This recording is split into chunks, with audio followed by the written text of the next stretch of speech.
Episode 8 of The Testaments, Season 1. And if you have been keeping up with this show, you already know that things are only going to get more intense from here. We are deep into the back half of this season now, and every single storyline that has been slowly simmering is starting to reach its boiling point. So let's just get into it, because there is genuinely a lot to talk about. Let's start with the most pressing situation going into this episode, Agnes. Because at this point, it really does feel like the walls are closing in on her. Her parents are about to make a decision that will define the rest of her life, and based on everything we saw in Episode 7, that decision is almost certainly going to fall to Commander Weston. And look, if you watched that last episode, you know exactly why this is such a devastating outcome. This is not a man who inspires warmth or safety. This is a man who carries weight and authority in a way that feels more like a threat than a promise. Agnes already slipped up in front of him, bringing up his late wife in what was clearly an uncomfortable moment, and you could see the way that landed. So going into Episode 8, Agnes is walking into a situation where she potentially has to spend the rest of her life tied to someone she already feels uneasy around, and she knows it.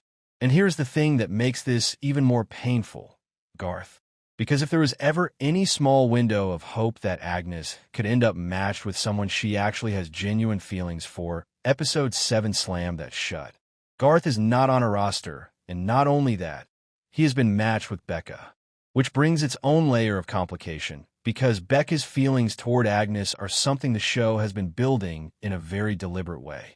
There is something there that goes beyond friendship, and Becka is now being pushed into a match with the one person that Agnes actually cares about.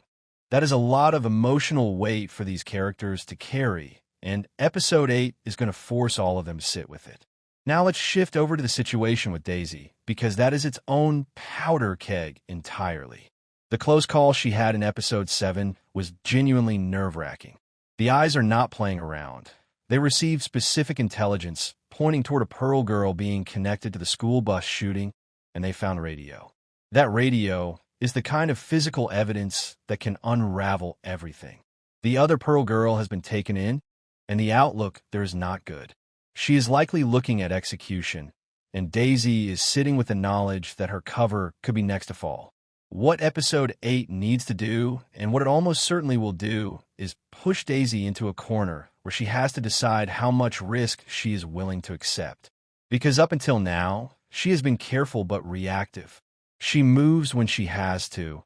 She adjusts when the situation demands it. But now the eyes are actively hunting, and being reactive might not be enough anymore. She is trying to operate as Mayday inside a place that is designed to root out exactly what she is doing, and the margin for error has gotten razor thin. And this brings up something that has been on our minds for a few episodes now, which is whether any of these characters are going to find a way to operate together rather than in isolation. Think about what this group of young women collectively knows. Agnes understands the marriage system from the inside. She has access and proximity to commanders. Daisy is Mayday. Becka wants nothing to do with the life that Gilead is trying to hand her. Garth, as we know, is a plant, which means there are already people embedded in this system working against it. There's a version of this story where these threads come together in a way that actually accomplishes something. But the fundamental obstacle has always been Gilead's most effective weapon, which is distrust. The regime has built a world where telling the wrong person the right thing can get you killed. That is not an accident. That is architecture. And Episode 8 is likely going to put that architecture directly in the path of any potential alliance. Let's also not lose sight of Hilda, because while her situation is lighter in tone compared to what Agnes and Daisy are going through, she represents something important in the story. Hilda is content with her matches. She is moving through this world with a kind of ease that the other girls simply do not have.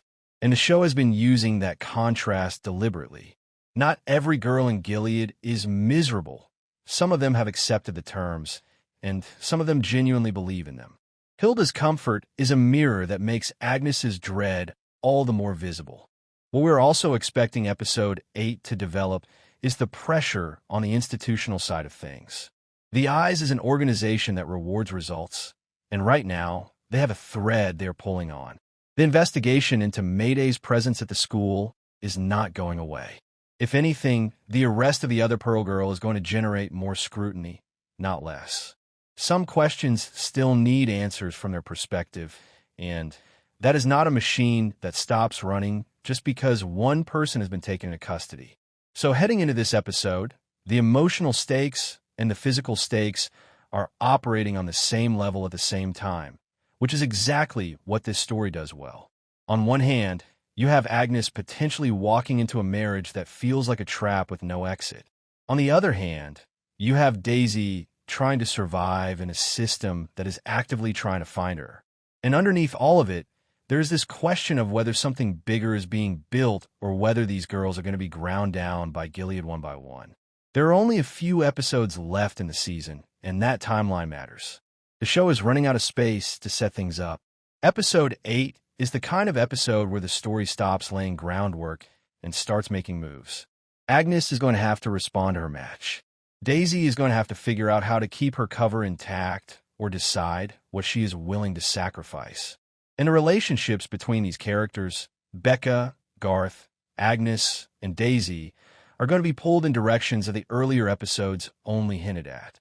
This season has been building to something, and episode 8 feels like the moment where we stop asking what might happen and start watching it unfold in real time. We will see you on the other side of it.